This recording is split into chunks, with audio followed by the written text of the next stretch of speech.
So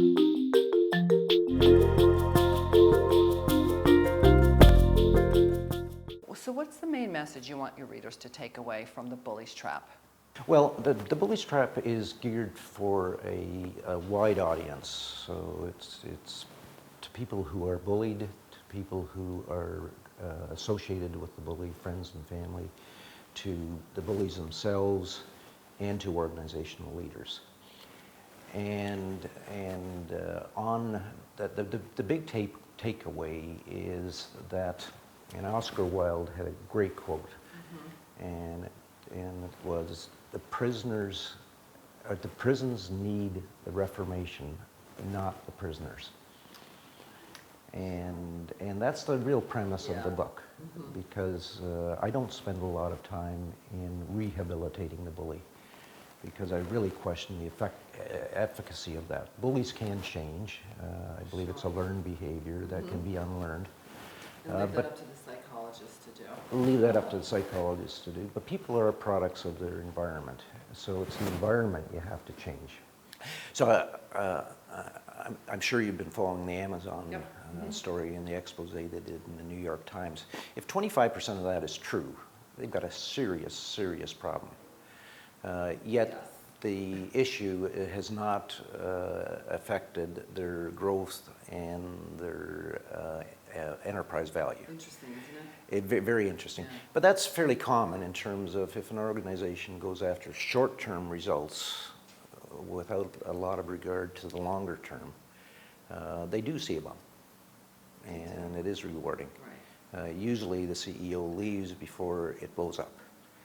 And the issue is, so one is culture. Are you starting then all over again once that CEO leaves? Usually they start all over again, and there's a lot of damage control.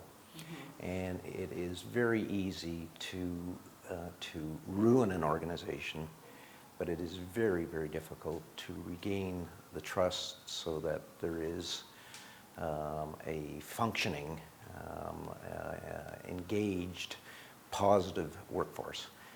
But the issue with Amazon was the CEO's comment.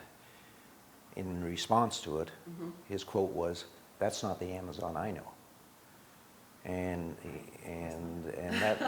that is the issue in most organizations. Right. They deflect and say, "Well, it's not me." And with Volkswagen, we're seeing it daily. The deflection here, deflection there, the backtracking. We're living in a world today where the level of trust and empathy is so low. And so whether it's the police departments, or whether it's business executives, or whether it's politicians, or whether it's anyone, and there's anger out there. And so what can you tell them? How can you help them? So specifically, trust their gut or follow that intuition, to do what they believe is right. So to tell the CEO that their manager is mistreating them and others. Well, the intuition or gut feel is so important, because intuition or gut feel is combining or tying together seemingly unrelated comments, events, and situations, and they usually add up to something. So if you feel there's something wrong, there's usually something wrong, but you really have to analyze what is wrong. And bullying in the workplace is not one single incident. It's a combination of things that occur over time.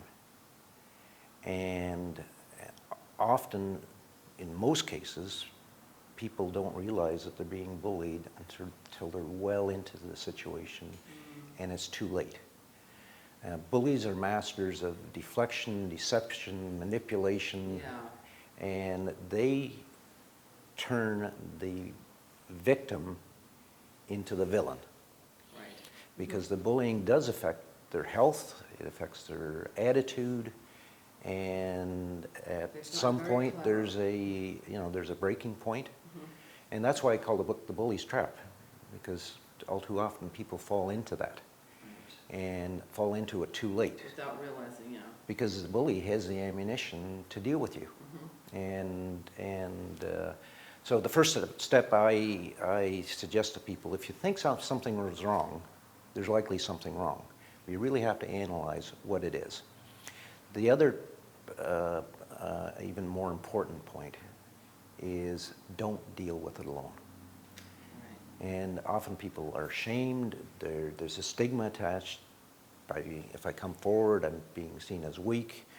Sometimes if they do go to somebody and explain what's going on, well, people just say, suck it up, that's the way it is. Right.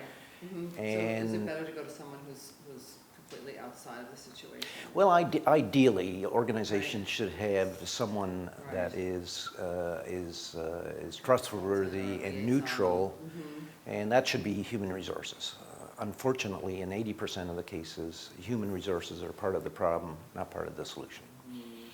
And so I tell people to be very, very cautious about who they go to. And in most cases, after I've heard the situation they're going through, I suggest that they either go to someone that they can completely trust, that can relate to the situation, and or are there outside organizations, independent organizations that can be instrumental in communicating between employee and employer? Employee assistance programs should be.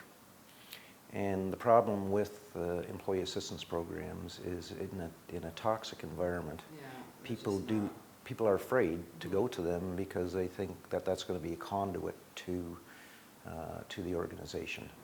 And it's unfortunate because they can and should play a huge role, not only in helping the individual as they go through it, but pointing out to the organization, you've got a problem here.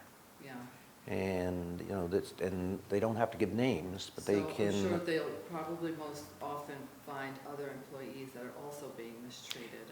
And if there's one person being, there's a lot more. Yes.